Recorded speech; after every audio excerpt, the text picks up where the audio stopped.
done?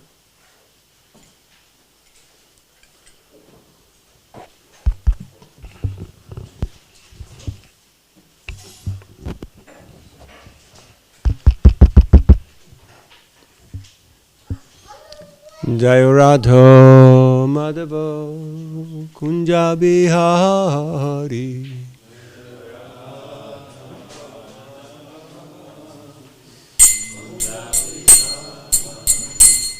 Jayo Radha Madhava Kunja Bihari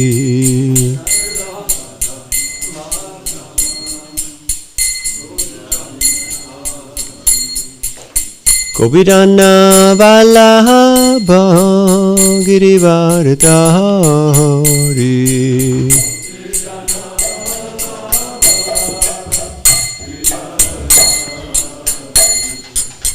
Gopidana Vallabha Girivardhari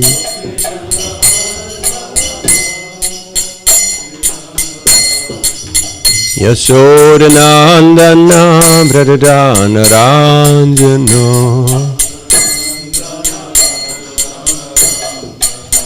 Yashodanandana Vradana Ranjana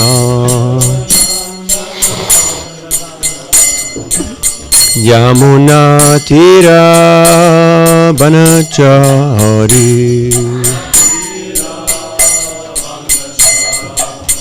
Yamuna Tira Vanachari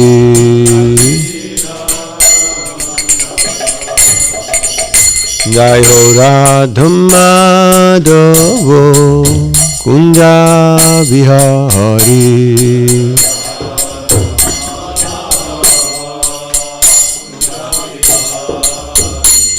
Gopijana Vallabha Girivardhari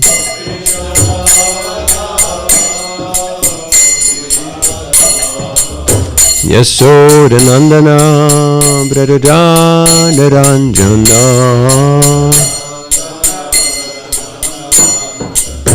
Yamuna Tira Banachari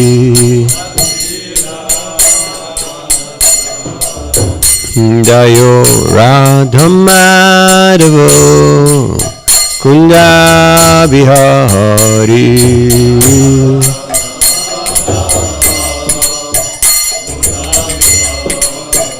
Jayo Radhamadavo Kunja Bihari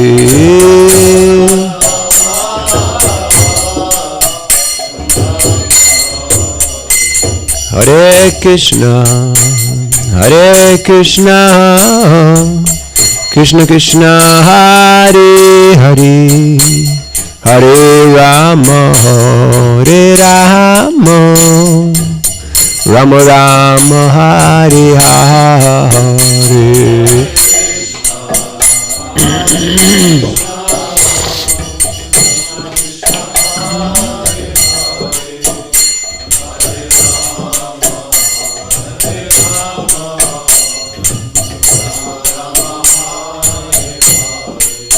Hare Krishna, Krishna Krishna, Hare Hare, Hare Rama, Hare Rama, Rama Rama, Hare Hare.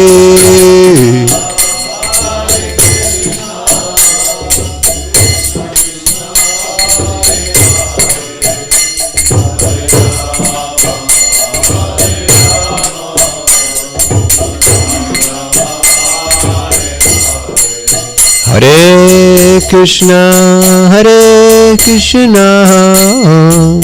Krishna Krishna, Hare Hare, Hare Rama, Hare Rama, Rama Rama, Hare Hare.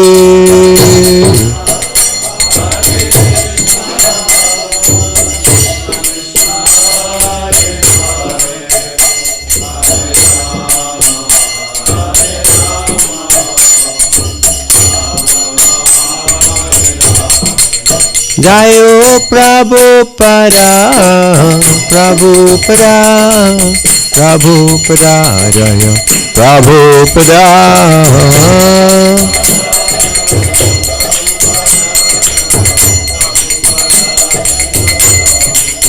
Gurudev, Gurudev, Gurudev, Jaya Jaya Gurudev.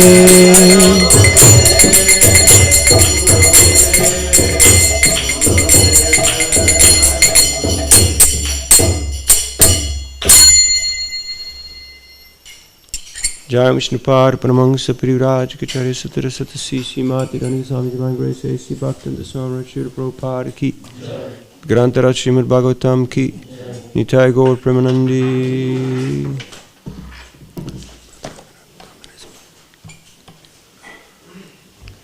Om Namo Bhagavate Vasudevaya. Om Namo Bhagavate Vasudevaya.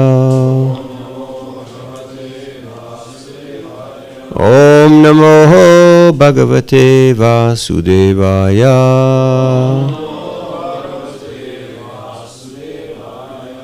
Narayanam Namaskritya Naranjaiva Narottamam Devim Sarasatim Vyasam Tato Jayamudhirayet Nastapresha Bhadreshu Nityam Bhagavata Sevaya Bhagavati Uttama Shloke Bhaktir Bhavati Naishtiki Tatarajastamo Bhava Kamaloba Dayaschaye Chetaya Tairana Vidam Sitvam Satve Prasidati. Wie viele von euch verstehen kein Englisch?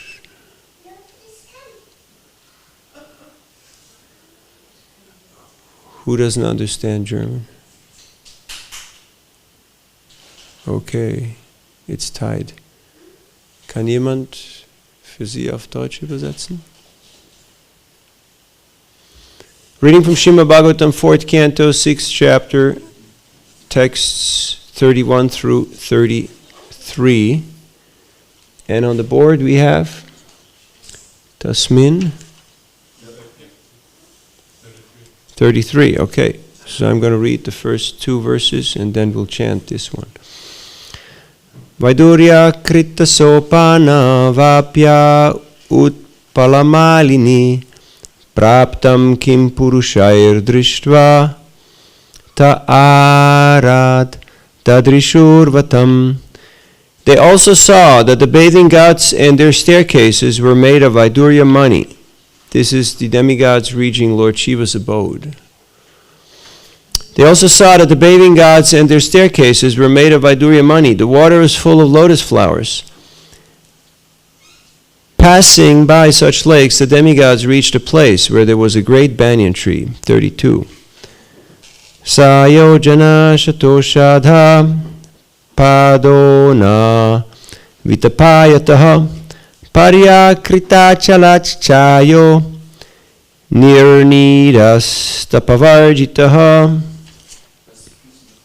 That banyan tree was 800 miles high, and its branches spread over 600 miles around. The tree caused a fine shade which permanently cooled the temperature, yet there was no noise of birds. Purport.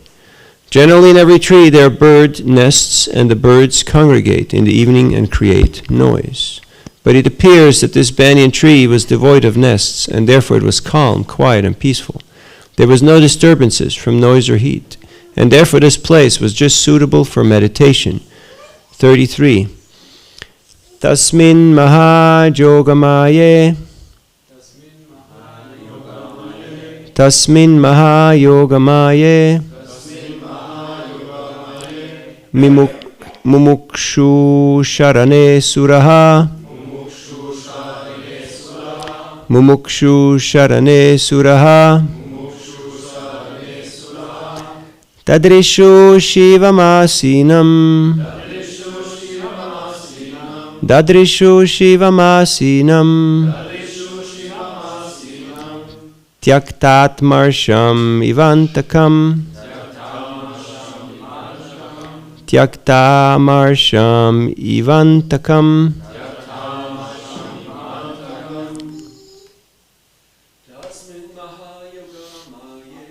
Tasmin Mahayogamaye Sura Tadrikshu Shivamasinam Yaktamarsham Ivantakam Tasmin Mahayogamaye Sharane Sura Asinam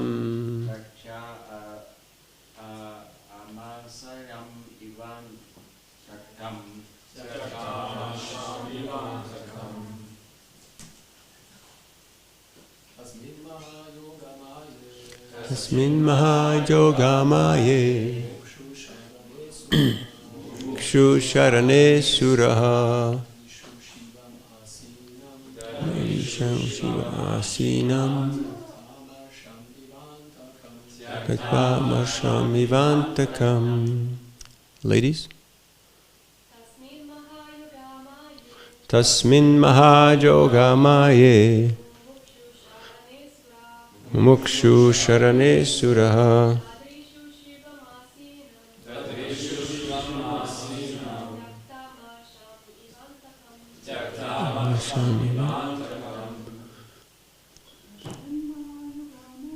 Tasmin Mahayogamaye Mukshu Sharana Suraha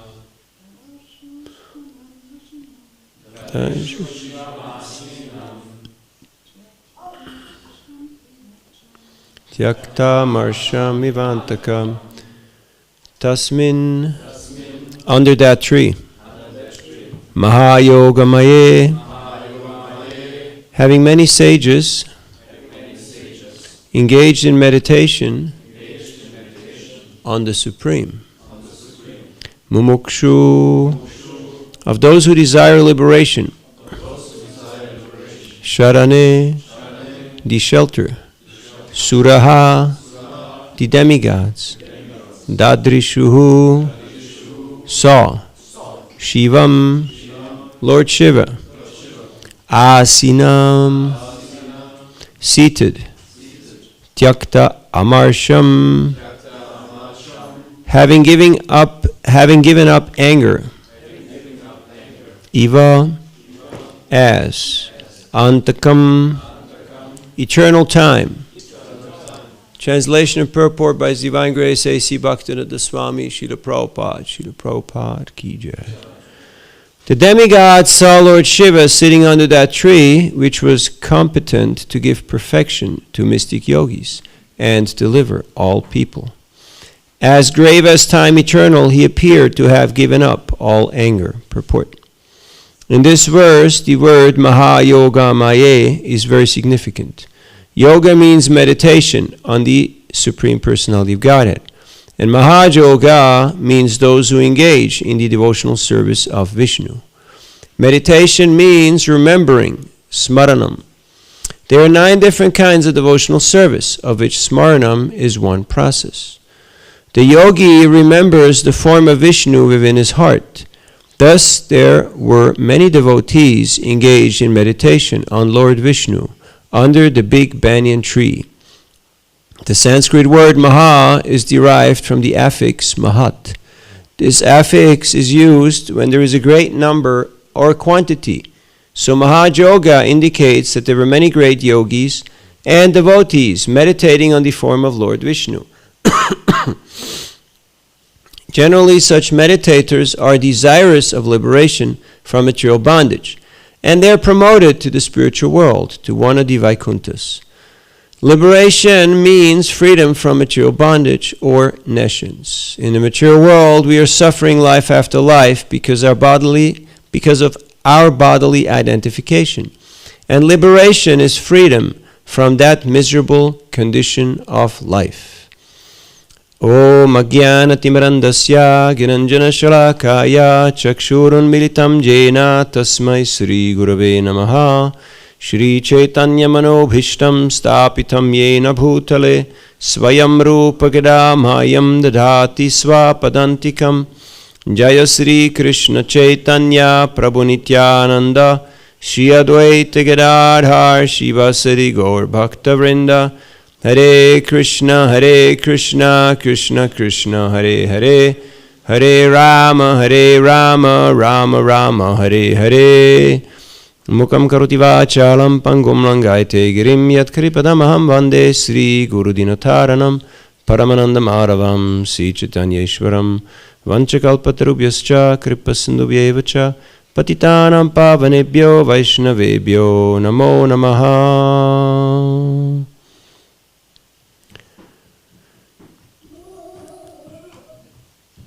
The demigods went to appease, to satisfy Lord Shiva. Lord Shiva had been greatly angered because of the demise of his consort Sati, who gave up her body because of becoming very upset with her father Daksha.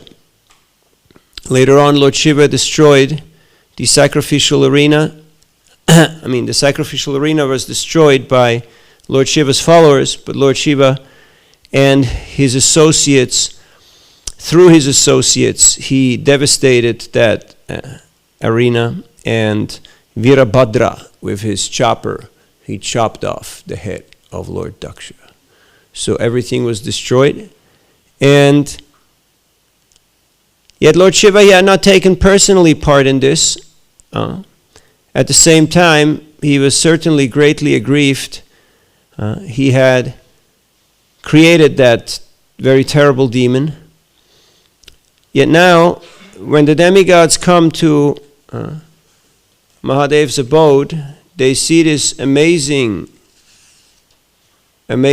scenery of bathing gods and staircases made of Vaiduryamani, water full of lotus flowers. And they reached a great banyan tree, which was how high? 800 miles. 800 miles high.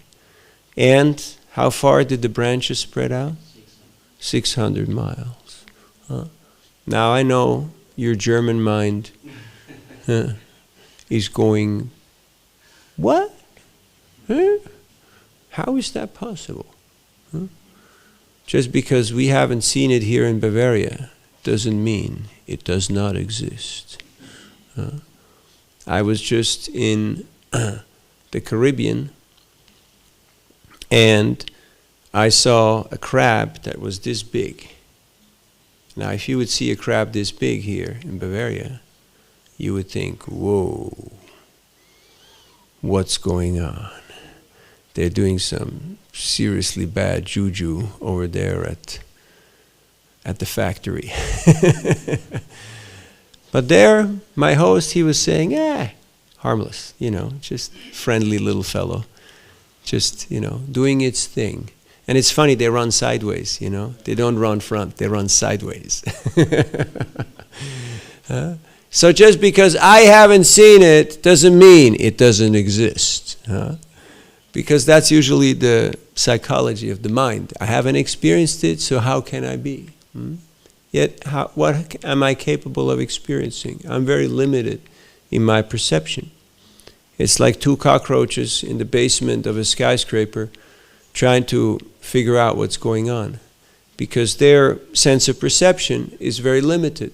So they have no idea of what's happening on a greater scale. Yet the demigods, because they are suraha, they're pious, so they have a higher security clearance. They have the bigger picture. They get more access. And they could reach the abode of Lord Shiva and appreciate the opulences that were there. And this opulence was natural beauty. It wasn't skyscrapers, it wasn't big buildings, it wasn't machinery, but it was a mystical tree that was 800 miles tall and 600 miles in diameter. The branches were spread out. And in this way, it was very cooling from the shade. And at the same time, it was completely peaceful, which is very unique. Because usually when you have trees, you have birds. And birds tend to be noisy. Have you noticed? Huh? They tend to be noisy. So, but there was no noise at all. It was completely quiet. And that created a very favorable atmosphere for meditation. Tatkatena manasa pashyanti yam yogina. The yogis, the great sages, they were congregating there. And what they were meditating upon? They were meditating upon Vishnu. Because Shravanam Kirtanam Vishnu Smaranam. Our remembrance should be of Vishnu. That is proper form of meditation. Now, of course, there are different types of meditators. And we know that there are different ways. Vadanti tattatavidas tattam yajjnanamadvayam brahmeti paramatmeti bhagavaniti shabdyate. Some meditate on impersonal Brahman, some meditate on Paramatma, and some meditate on Bhagavan, the Supreme Personality of Godhead. So, these perfected yogis were sitting and meditating, and Lord Shiva, he seemed to be competent to give perfection to all these mystic yogis and deliver everyone in the universe. How can he do that? Because he is Vaishnavanam Yatakshambhu. He is the most elevated, the highest Vaishnav. And thus he can deliver liberation to all living entities. He was as grave as time eternal. And he appeared to have given up all anger.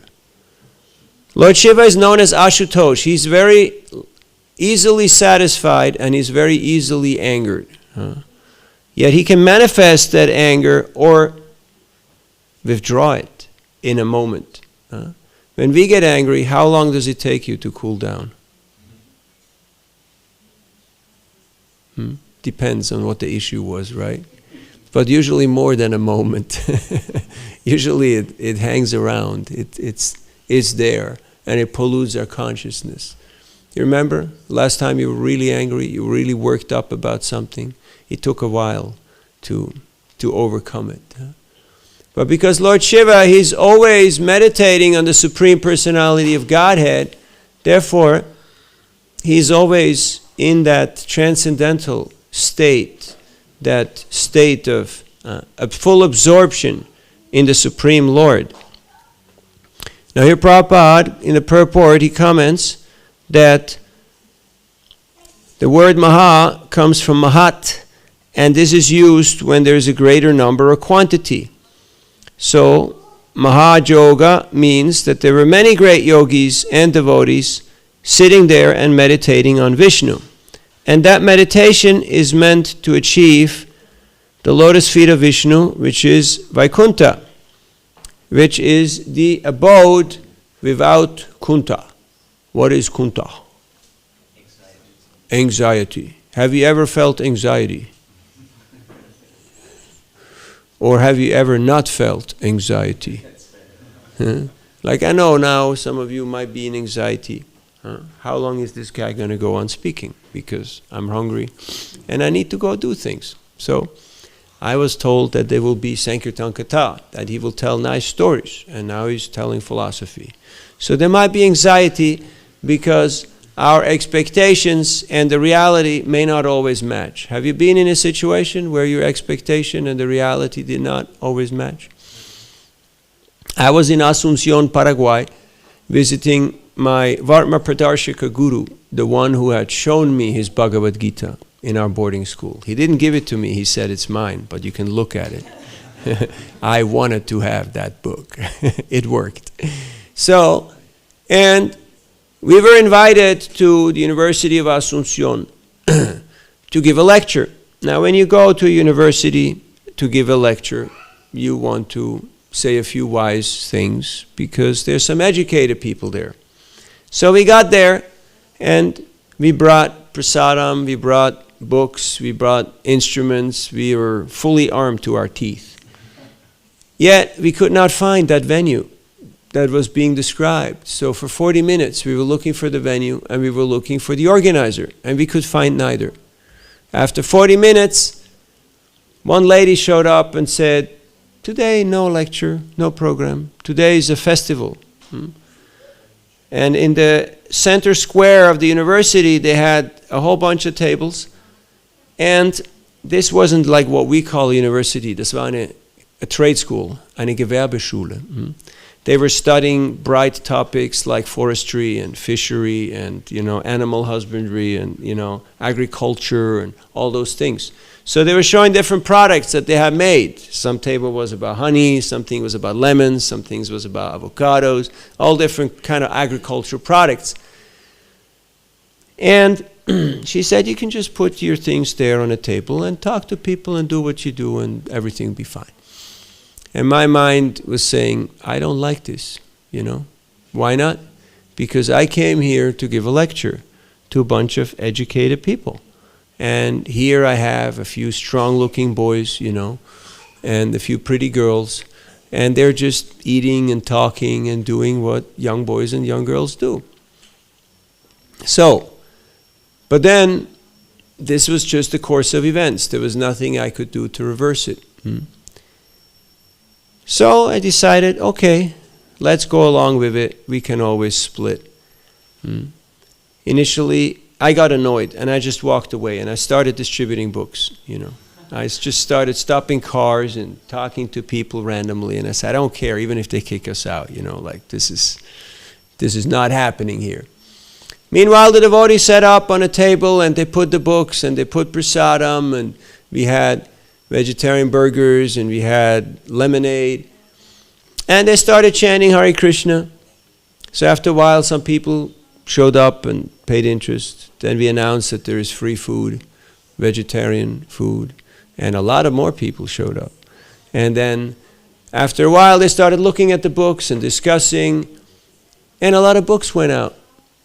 And then I started walking around, going from booth to booth to all those 30 other tables and people who were there showing their things. And they were very favorable, they're very interested, they're very open. And I had to decide, I had to not decide, but I had to realize that this was probably the best lecture at a university that I never gave.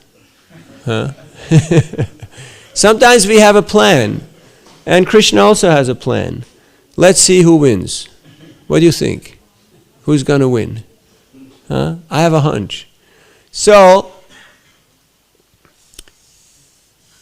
Prahlad Maharaj says, Prayena deva munayaksva vimukti kama maunam charante vyajanena parartanishtam naitan vihaya kripanan vivumuksha eko nanyanta dasya sharanam brahmato nupashye vimumukshu. Vimumukshu. People are going to the mountains, caves, Himalayas, to seminars of silence, and vimumukshu. In their own mind, they think, I am liberated. I have renounced the world. I have become a yogi. But the devotees, they're of a different caliber. They go to the big towns and cities to share the message of Krishna consciousness. And in this way, they're much greater, much more advanced than these so-called meditators. Why? Because these meditators, oftentimes, just like one time there was an event where Srila Prabhupada was invited to speak on Bhagavad Gita. It was a big sammelan, and a lot of yogis and pundits and scholars got together.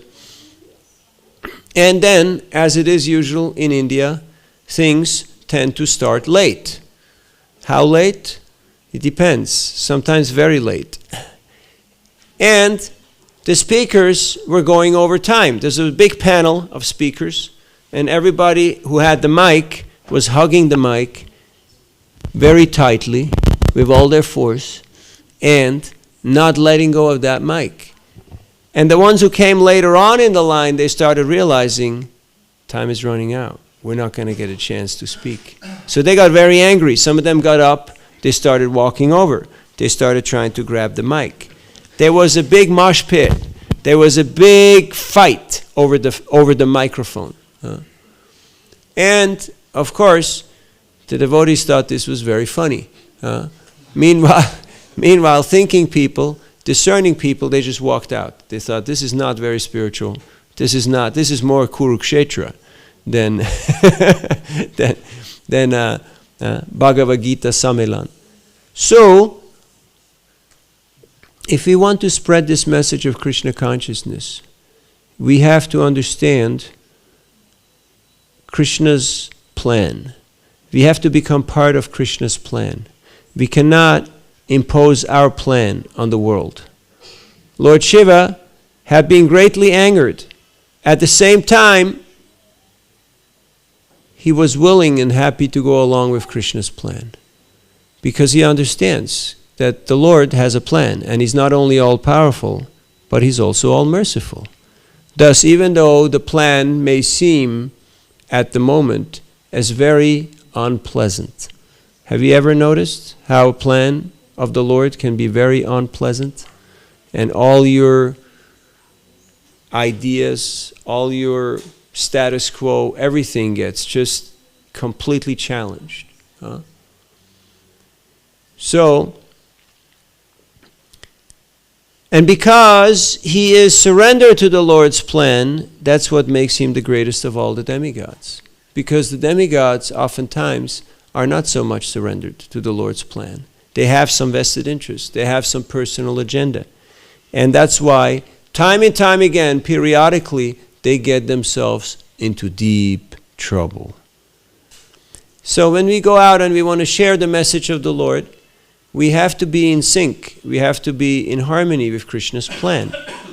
Just like yesterday, we went out in the great city of Munich, and our friend, he had a permit, and he put his motorhome in probably one of the most conservative places of the country, like a very posh shopping street. Everything was really proper. And he set up a little pop-up tent, a little 10 by 10 feet. And he started chanting Hare Krishna. And pretty much nobody was paying attention. People were just avoiding the whole scenery.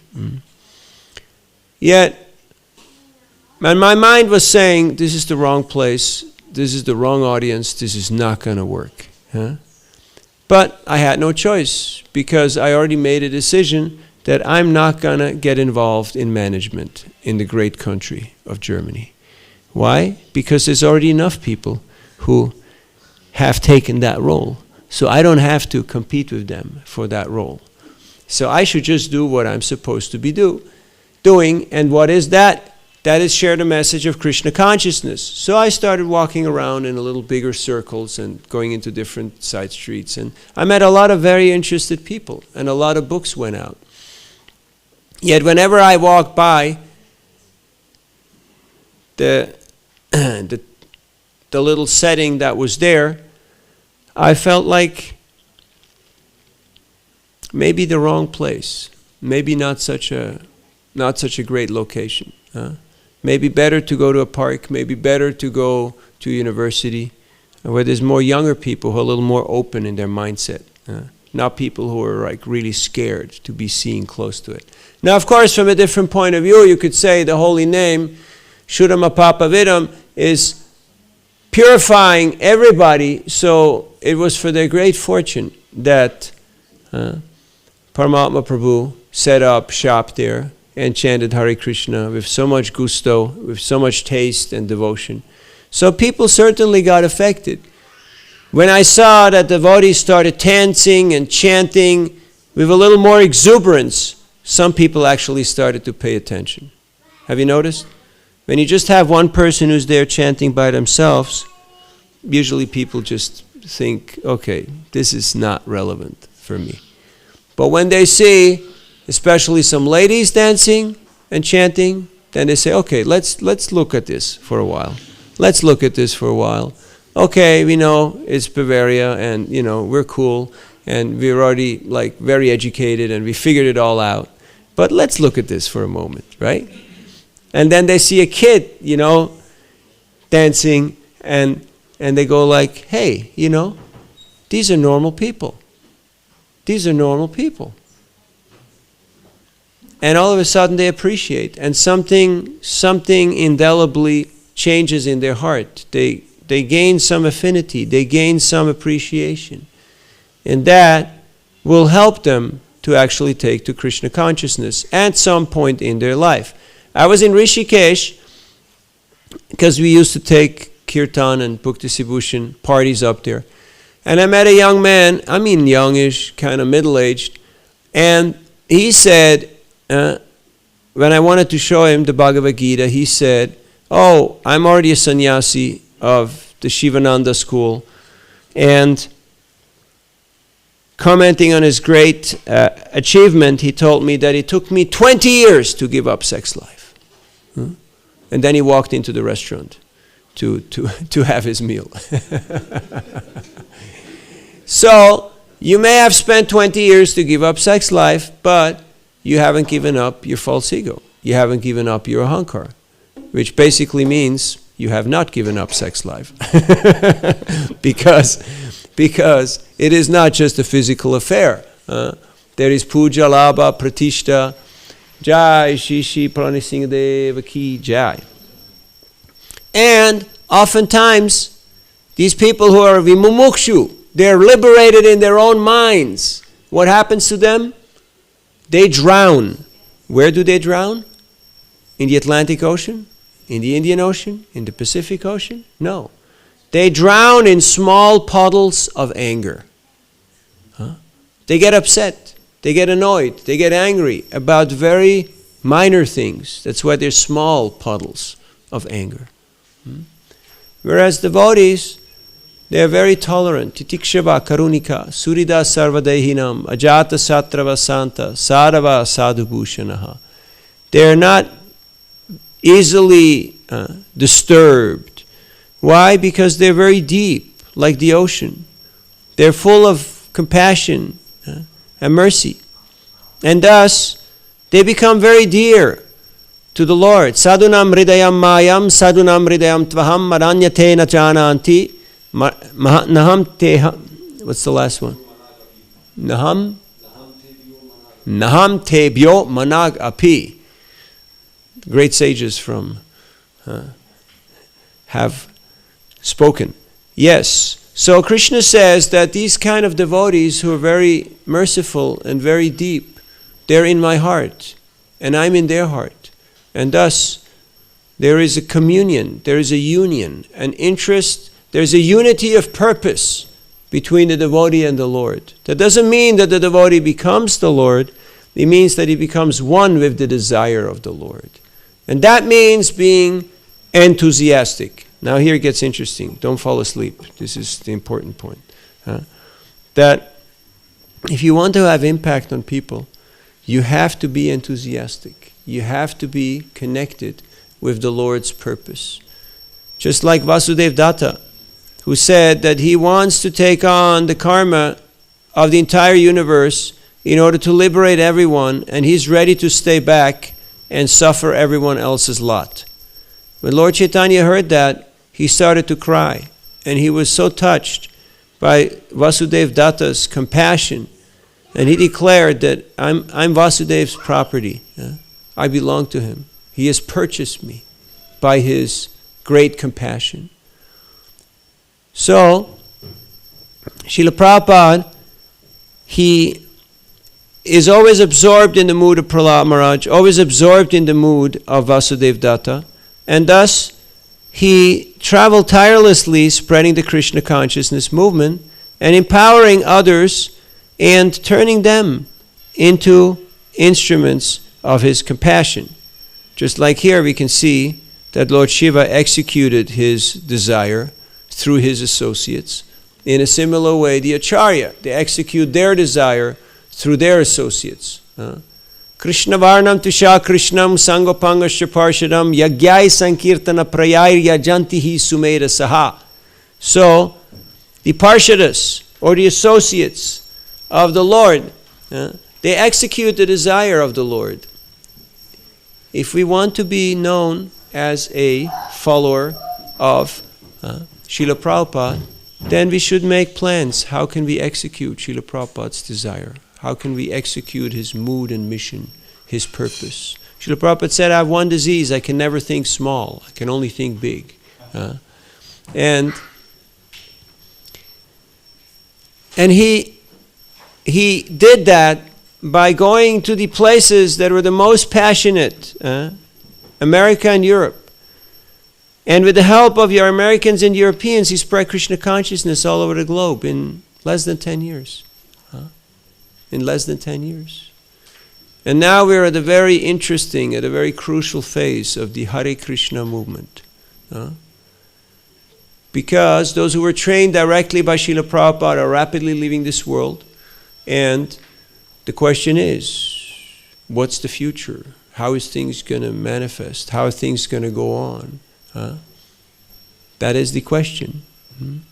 Yet if we are in touch with the Lord's plan, and we are willing to be part of that plan, and to sacrifice voluntarily our little bit of independence and free will, to become an instrument of Krishna's compassion, we will be able to witness miracles. We will be able to see people change. We will be able to see transformation in our lifetime. We were just over in Iceland, and I was distributing books in front of the main church there up on the hill, and there was a man, and he, big guy, giant, and he said, I have to go to church. He's calling me. And I thought, this is really nice, he's got this personal mood. He's calling me, I have to go. I'm like, yeah, sure, you can go, but first take this little book. So I gave him Beyond Birth and Death. And he said, yes, I'd like to give you something, but I can't give you very much. And normally what that means is like they go and dig for a few coins or something. So he took out his phone, and I'm like, why is he taking out his phone? And he was checking in his accounts, and he said, I can give you 200 euros. Is that okay? And I said, well, for this time it's okay, I guess it'll have to do, And so he transferred that. And then he went to say his prayer, and after 10 minutes he came out and he sat on the bench next to the church, and we talked. And he told me that he's the main ER doctor, emergency room doctor of the main hospital in Iceland, just down the street, and he has seen 70,000 patients in the last 20 years. Anybody who walks in that hospital, he's the first guy they meet. So he's seen it all and he's heard it all. And he said, I like what you're doing. I want to support you. And I said, like you already did. He said, no, I want to support you, not like I want to support you in what you're doing. How can we stay in touch? I said, I don't do any of those, social things, because by nature I'm kind of antisocial, which is hard to believe, but there's still people like that who exist. But you can send me a WhatsApp, not text, but WhatsApp.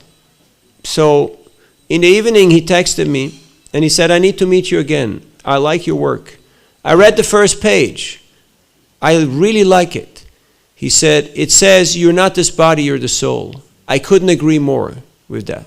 This is the real problem. People do not know that they are the soul and not the body. And that's what's causing all the mess in the world. So I want to support you in your work. Please come and see me.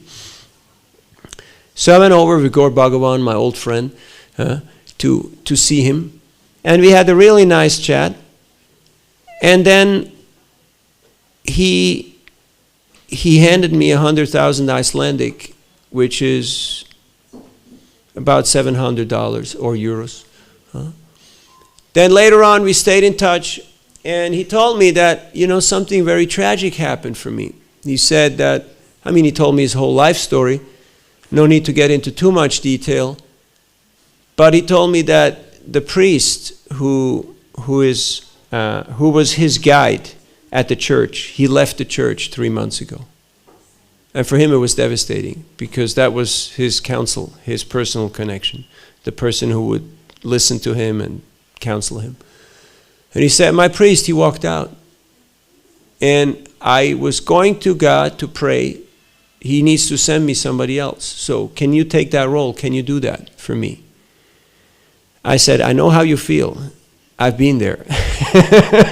I know what it's like. And if you think I'm qualified, yeah, I'd be happy to serve you in that capacity. And He said, what is the goal? What is your goal? What do you want to do? I said, I want to be the servant of the servant of the servant. He said, wow, that's heavy stuff. You see, in Christianity, before you're declared a saint, just in case any one of you wants to become His Holiness, wants to become saint, it's not enough to have a stick with 3 bamboo rods. Because in Catholicism, or in most forms of Christianity, you can't be a living saint. You have to be dead. And you have to be dead for a good while. And then you have to come back and do miracles while you're unembodied. People have to actually experience miracles and record them. And then there is a panel, there is a group, like the GBC, for deciding who is saint. And they have to assess those candidates who are already dead for at least a couple of decades. And then they have to ascertain. But before they declare somebody a saint, there's 3 stages. So the first stage is they declare them to be a servant of God. Das, a servant of God. That's what you get when you take initiation, right? You declare the servant of God. So then the miracle stuff starts, and then there has to be some other miracle who confirms that. And then after 3 incidences, you can receive sainthood. People got very upset when Mother Teresa and a couple of others, very shortly after their death, they got sainthood. And people thought, this is really breaking the rules. This is really not acceptable. Anyway, backtracking to my friend. So then a few days later, he said, I won the lottery. I won the lottery. And I have way too much than I need. I want to support what you're doing. I said, well, you already did. He said, no. I want to support what you're doing. So can I support you? So I said, yeah, sure. How much do you have? How many millions did you win? He said, no. It's the lottery of life. Like, I feel very blessed. I feel very fortunate, So I told my mind, don't get ahead of yourself, where is he going with this, So anyway, and he sent something. He gave me 1,400 euros for one Beyond Birth and Death. The point I'm trying to make here is that if we are willing to be part of Krishna's plan, to be part of Krishna's doing, there is no lack of anything. Prabhupada said, Krishna can give you the whole world in 18 days, but what would you do with it? We can't even manage a couple of little temples.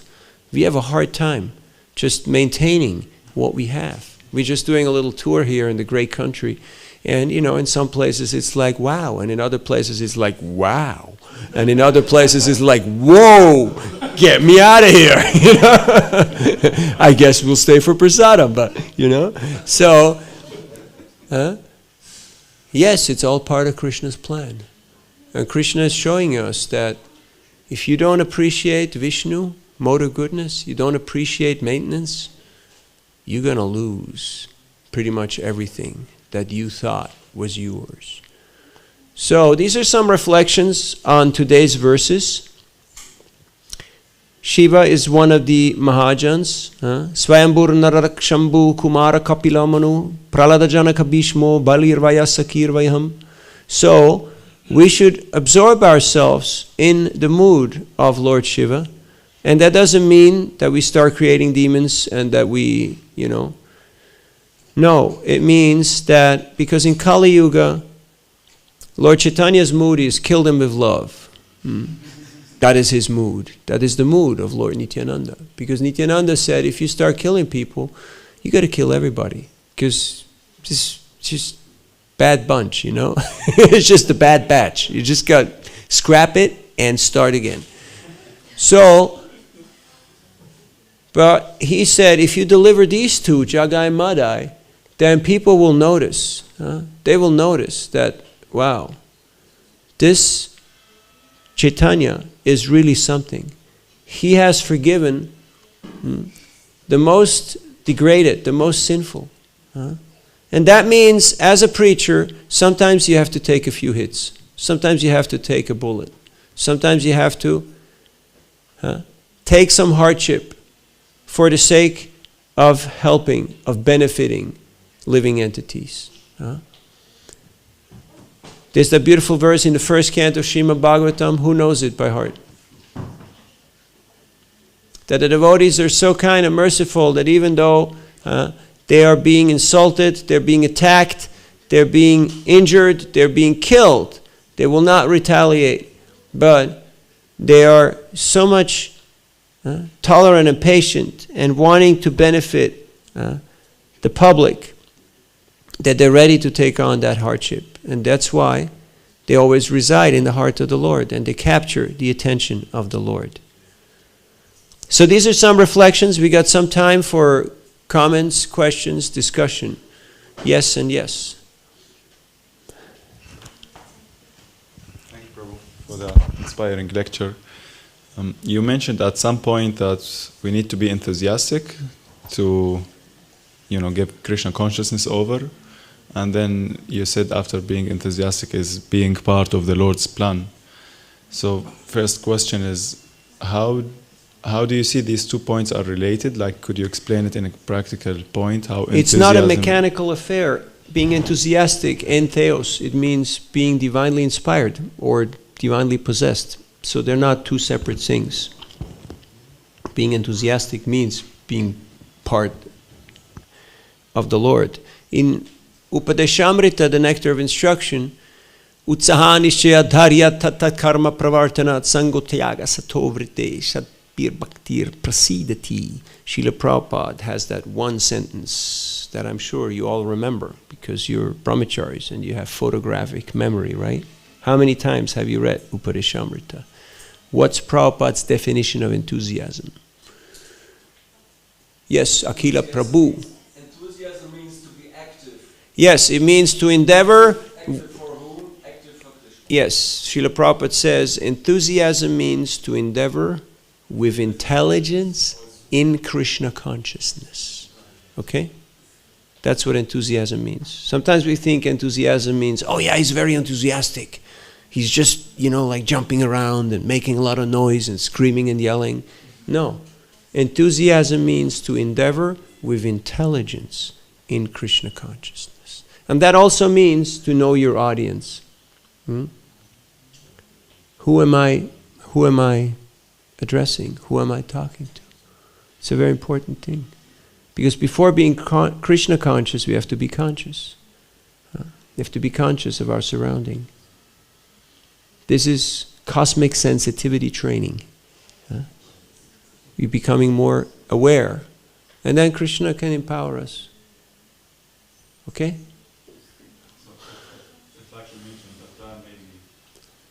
The plan will become revealed according to our degree of surrender. The more we are surrendered, the more Krishna will reveal His plan to us. The higher security clearance you will get. He will not reveal the plan to anybody, because otherwise, a revealed plan is a spoiled plan. But Krishna reveals His plan to His intimate devotees, and He makes them instruments to execute His plan. Sometimes we don't know what is happening, and we're just seemingly being used by Krishna in very mysterious ways. Sometimes it may be agreeable, sometimes it may not be so agreeable. But the devotee is willing to take whatever role it took. Narayana paraksarve nakutaschana bibhyati svarga pavarga narakeshu apitulyarta darshana. Chitraketu, he had to take a birth in a demoniac body because it was a plan of the Lord. And he fulfilled his mission successfully because he had no ulterior motive. I'm sure you have a third one. No? You're okay for now? Okay, he was first and then you're second or third, however you see it. Thank you, Navina, Nirada Prabhu, for the inspiring lecture.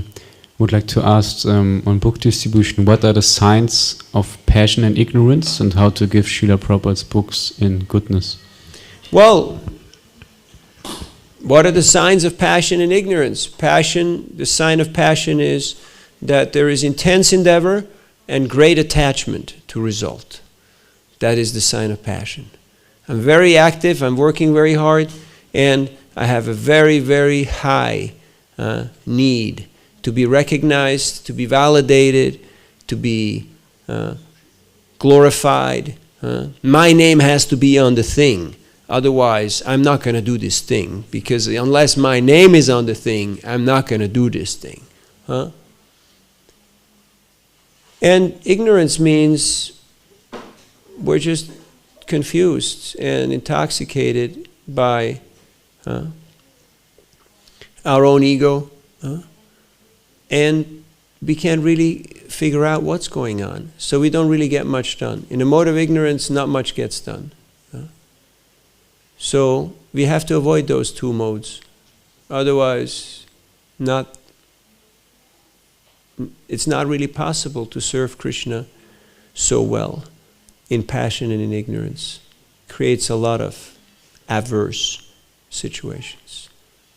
So once you're free of these modes, evam prasanna manaso bhagavat bhakti yogataha bhagavat tattva vijnana mukta sangasya jayate.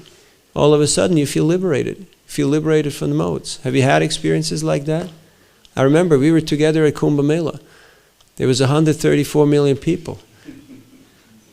There was a few people there. And on one day there was 33 million taking bath in Sangam. And my guru said, I want to go take bath now. And I said, that is not such a good idea, because there's a few other people who have the same idea. And there's a sea, an ocean of people out there. And there is barricades, and there is the police, there is the military, there's the riot police, there's people on big horses with big sticks. And he said, I want to go take bath now. So what do you do when Guru says, we got to do this? What do? You start arguing with him and tell him that, no, we can't do this because my German mind says this is not a good idea? What do? You surrender. So I said, okay, so let's go and go take bath at Sangam. Now how are you going to do that? And I saw that sea of people, but then I saw an opening. On the top there was no opening, but when you look at the legs, there is always some opening. So I went in the front and I did the Shuchi Mukha. I did the needle formation, and I just penetrated between the people, between their legs. And my guru was holding on to my kurta, and a few more caught hold of him, and we were just going through all the crowds and breaking through the formations. And whenever there were some officials who looked at us very puzzled, before they could say anything, I just screamed out, Hare Krishna! And Jai Gurudev! And a few things like that, because I was on a mission from God. I had been given an order that needed execution. And we reached Sangam, and mysteriously we were able to take bath. And then on our way back, by that time, the caravan of all the big mahants and all the big carts and chariots and elephants and everything had started moving. So they also went in that direction. And we went with them and we took bath again. You remember, right? And then we were moving onwards, and because it's a lot of sand there, so they have put these huge metal plates, that you use like for construction sometimes, so that that all those vehicles would not sink in the sand. They were running on them. And the sadhus were sitting on the vehicles and we were walking. And then I kicked my big toe straight in one of those metal plates. And I realized that it's good to push the limits, but sometimes it pushes back. And you have to be willing to take that trouble and to take that hit. If you want to do some service, there will be a little bit of inconvenience. Like they say, sorry for the construction, inconvenience caused regretted. Deeply regretted. But it was very blissful and purifying. And in that moment where we took bath in the Sangam, I mean, that pot of nectar just splashes open, and everybody is just Haribol, Hare Krishna, everybody just very ecstatic. Huh? Doesn't matter. Old people, housewives, kids, farmers, educated, wealthy, beggars. Everybody just joining in that celebration. Huh? Yes. Everyone is invited. January 2025, Mahakumbha Mela in Prayagraj, starting January 14th. So please mark your calendar, book your ticket. The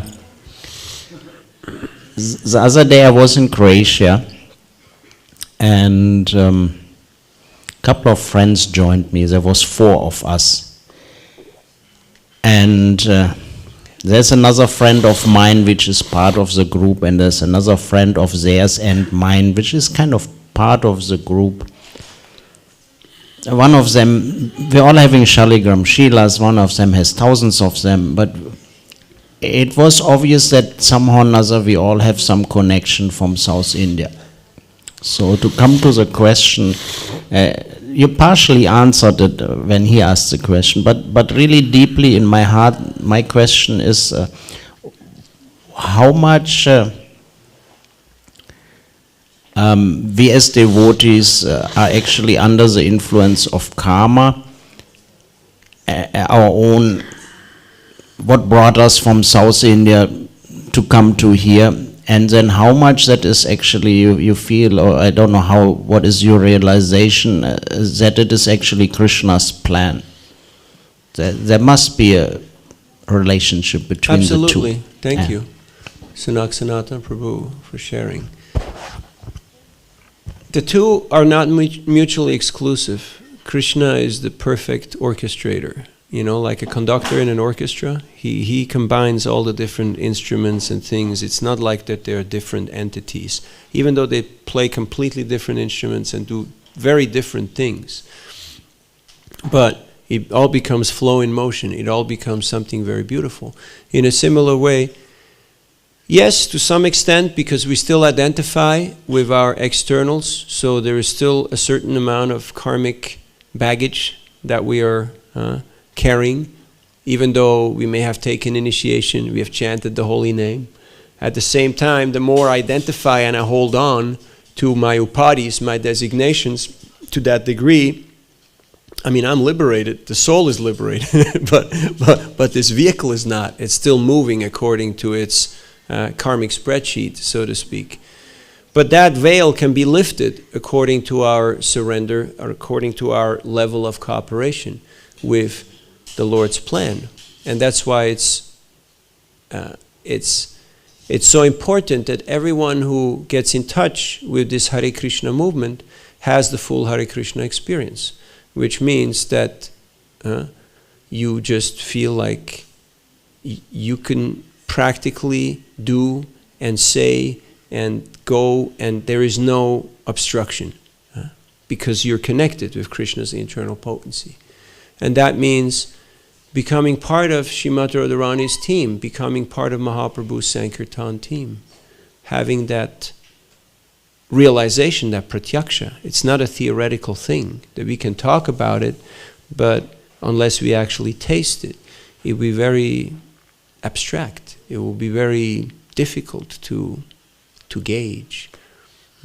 Why do we like Sankirtan stories? Not just because it takes off our mind from all the troubles and worries of the world, and we don't have to think about philosophy and heavy stuff, but because we get a little glimpse from when these events have happened. And it reminds us of our own experiences of such, where just the veil of the modes has lifted and a whole different scenario started unfolding. That is what Prabhupada came to give us. Golokera Premadana, Harinama Sankirtana. It's all there in the holy name, and it's all being revealed in the holy name. Did you ever do Shalagram Puja together with other friends? Sometimes when I show them. But you always make sure that the Shilas don't get mixed up, right? Yeah. Not that the kids end up in different families, you know. Where is he? Where did he go? You know? Whoa, he jumped ship, you know. I like that food better, you know. I like that puja better, you know. Okay, let's switch. Whoops. That must be some form of an anxiety. A friend of an acquaintance went to Puri from Mayapur, and on a train, somebody peeked in, grabbed the bag with all the shilas and the money and the passport, and left, and everything was gone. What is Krishna's plan? It's hard to gauge. One person told me this week that he was distributing books, and there was cars passing by, and he was just kind of holding out books in order to see that, you know, like you put out hooks, you know. And that's one way of distributing books. You just hold them out, and somebody will grab it. But this person in the car, he just smacked the book, and it just fell on the ground. And the guy continued driving. And half a block down the road, he crashed and was hospitalized. Instant karma. Other times, like we had concerts in the US, and sometimes books get ripped up and thrown around in mosh pits because people are intoxicated, they lose their mind. And one kid was running around, and he had half a page of a Bhagavad Gita. And he said, "Where's the rest? Where's the rest? Where's the rest?" He was frantic because he said, "I found the truth, but it's only like this much, you know." So they saw the page number, and he sees like there is more to this, but this is, I need more of this. And that's why it's so important that we all go out and chant Hare Krishna and give prasadam and give people books, because they may not read it, they may not remember it, but something inside remembers. And they will continue their bhakti journey. Now, as I mentioned, we're in a very crucial stage of the Hare Krishna experiment here in Germany. And we need to sit down and think hard and clear how we actually going to transition and how we actually going to execute Lord Chaitanya's instruction, Srila Prabhupada's vision. I was threatening the German devotees a few decades back that if you guys are not going to do it, I will bring the Russians, and the Russians will do it. And they said, no, don't bring the Russians, okay? All right, we're going to do it. All right, fine. And now the Russians are here. The question is, where are the Germans? In a few years, there will be more Latinos in America than Americans. In a few years, there will be more Russians and Arabs and whatnot in Europe than Europeans. That's not just, that's just the way it is. Yet, if we understand the universality of the message of Krishna consciousness, we're not really threatened or faced by that. But we see, this is a great opportunity. This is a great opportunity. Bring it on. The first generation immigrants are usually pretty freaked out because they just need to survive. They just need to survive and ensure that their family is fine.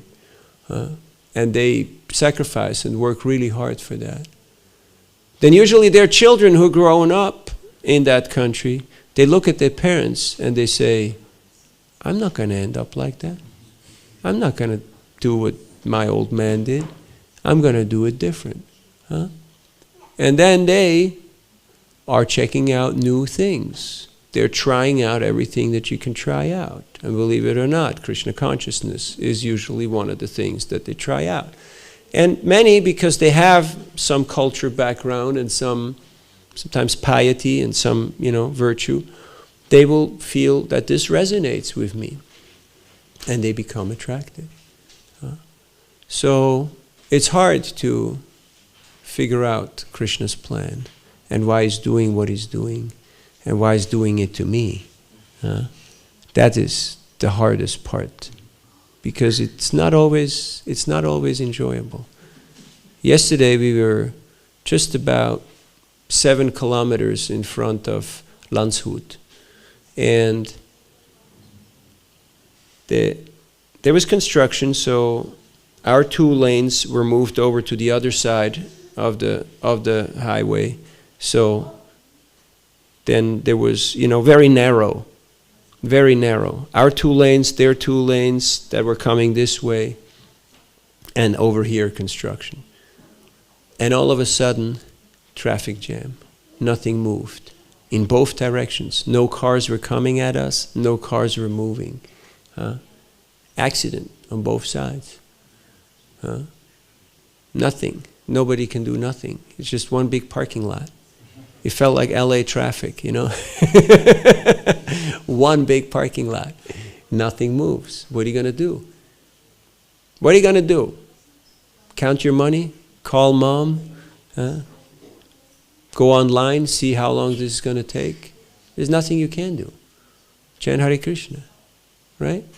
That's the only thing you can do. And it took more than an hour for them to take care of things. So we all have our homework to do, and my small realization is that the more I'm trying to help others, the more Krishna starts taking care of me. If I try to take care of myself, it doesn't work so great. But if I try to help others, try to take care of others, Krishna starts taking care of me in mysterious ways. But it requires that I surrender. What does that surrender mean? It's not an intellectual process. It means that I say, Krishna, I don't have anything except that little bit of free will that you have gifted me with. I'd like to offer that to you as a gift. I give it back to you. And Krishna really appreciates that. Because yes, we can come here, we can put some money, we can give some fruits, we can do this, we can do that, but how much of that is actually ours? It's all stuff that we borrowed. But if I tell Krishna, I'm going to sacrifice my little bit of free will, that's big. That's big. We were having a little chat up in Leipzig not too long ago. It's just, a few hours, right? and we were discussing about this first in class and then in a smaller circle. And some of the audience were saying, yeah, but it's really hard. We are so determined to be in control, to be für die Sicherheit, no? To be in control. That practically there is no more friendship, there is no more family, there is no more community, there is no more nothing. Because our obsession with control has killed any room for Krishna's plan to manifest. Doesn't mean that we become callous, irresponsible, nilly-willy, that we just say, okay, whatever, Hariba. No. It means that we're willing to endeavor with intelligence in Krishna consciousness. Hare Krishna. Yes. For those of you who are wondering, it's 8 minutes to 9. We're going to stop at 9. We have one more talk tonight and tomorrow morning. So, thank you so much. I really like what you said about emphasizing the fact that we should know our audience. So I would like to ask you just a little bit if there are some important principle when we approach a mindset, to think, okay, they are souls, but then one needs to know how much do we need to know the audiences? If you could elaborate a little bit before approaching people. It's not like you have to study their, socio-economic, political, psychological, whatever. No. Basically, it means vidyavinaya sampane brahmaniga vyashini shunichaiva sapake cha pandita samadarshina, to have equal vision, to treat everybody with equal vision. At the same time, you will deal with a tiger or with a educated person in a slightly different way. Now, if you're Lord Chaitanya, you can chant and dance, and the tigers and the elephants, they will chant and dance. But if you're not Lord Chaitanya, then you may be the breakfast. So we have to know. Sambandha Gyan means knowledge about identity and knowledge about relationship. If I don't know who I am and who this person is, then there is no relationship. It's over before it even started. Because people will refuse to interact with you. So we have to know, be clear, be in the clear. Who am I and who is this person? Then the abhideya, or the interaction, the process will become much easier. And then prayojana, or the goal, can actually be attained. Just like right now, there is so much power struggle on national level, on a local level, even in our movement.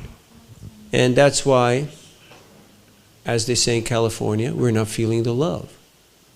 Because if people are so attached, then how much trust and love is there? And how much cooperation with Krishna's plan is there? That's not parampara. All the sages were there. And one 16-year-old naked boy walked in from the forest. And he sat down and he spoke to the king. And everybody was happy. Why? Why were they so chill? Why were they proud? Because they understood this is parampara. This is our team. This is our heritage. This is our line. They were rejoicing in his success. They were not trying to obstruct him. They were not challenging or questioning him. So if we learn the art of passing the ball, passing the mic, appreciating others and setting them up for success rather than obstructing them and sabotaging them and trying to rejoice in their failure, because we realize that we're part of the same team. Same thing when you meet people. The only thing that we should communicate is, I'm your friend and we're on the same team. If they get that point, like our doctor from the ER room in Reykjavik, he figured out we're part of the same team. We're trying to do the same thing. So I help you, you help me. We're part of, familia. So let's do this. Otherwise, it's always superficial. It's always short-lived and very inconsistent. Okay? So it's not that you have to study all the demographics and what kind of people, and I need to learn all these languages and I need to know how to counter every argument. No. You just got to be Krishna conscious. You just got to be happy in who you are, in your service to Krishna. And then Tesham satata yuktanam bhajatam pritipurvakam dadhami buddhiyogam tam yena mam upayanti te. Then Krishna in your heart will give you the intelligence how you should deal with each and every person adequately. I was in New York in front of Central Park. We were doing Harinam right next to Columbus Circle. And there was some older folks there, some in their wheelchairs, who their caregivers had pushed out there to be in the sun and, near the park, and they go for a walk with them. So after a while, I distributed books, we did some Harinam, and I thought, let's go over there and talk to our senior citizens, So I went over, there was one lady, she must have been mid-80s. Very well dressed, expensive jewelry, perfectly manicured fingernails, pristine hair. There's just one problem. She's almost 90 years old. One slight problem. I went up to her, I showed her the book, we talked. She motioned to her caregiver, give him a donation. And at the end she said, thank you for coming over here and talking to me. Hare Krishna. What she didn't say was that nobody talks to us old people. Thank you for coming over here. And I was thinking, just a few moons ago, she must have been a gorgeously beautiful girl. And now, people don't even want to look at her. Even though she's got all the right things she's wearing. She's done everything right. But Jara, the time factor, has taken it all away. Yet she's still that same person who is looking for love and ready to share love. And because she was able to appreciate Krishna, we had a moment. So, and that's what we want to communicate to people. That is bhakti. Yes. I got to be quick here. I got 1 minute, and it was... Sure.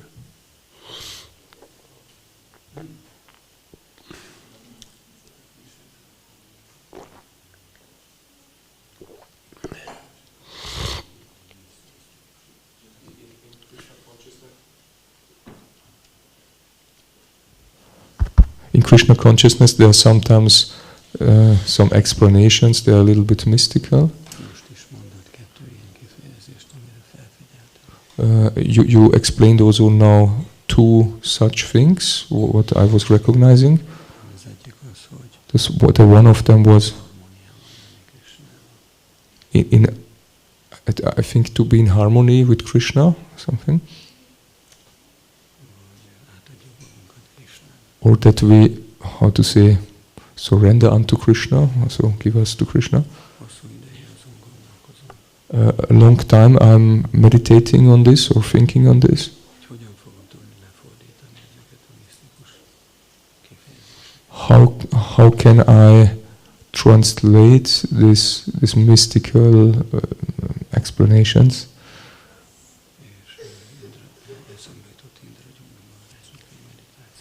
And I remembered on one meditation of Indradyumna Swami. Krishna was 5,000 years ago here, and only some few people understand who he was on that time. 5,000 years later, the same Krishna was coming, and he's talking Harinama, Harinama, Harinama. How many people will this understand?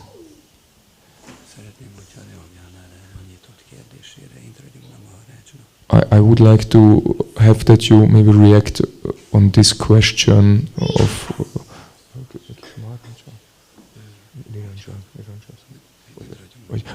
that you can explain something to this question of Indradyumna Swami. That you could say something to it. To this question. I think a few things got lost in translation.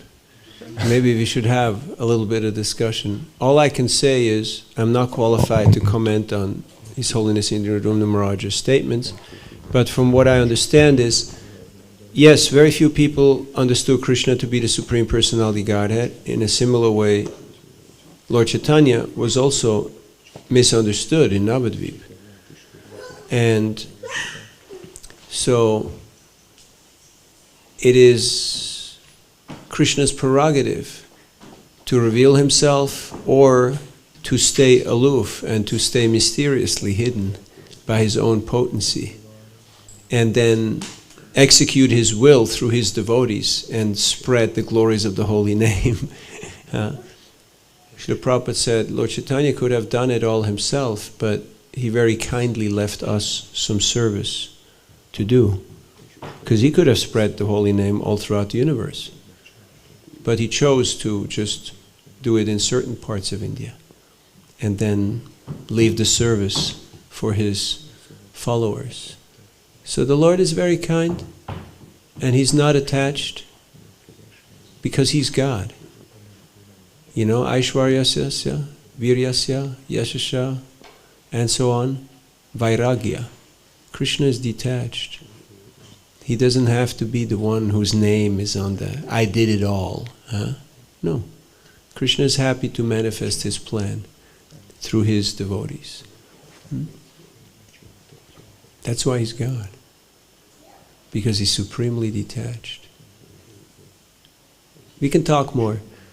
Grantarat Śrīmad-Bhāgavatam ki, Srila Prabhupada ki, Gaura Bhakta Vrinda ki, Shri Pranasingadev ki, Gaur Premanandi.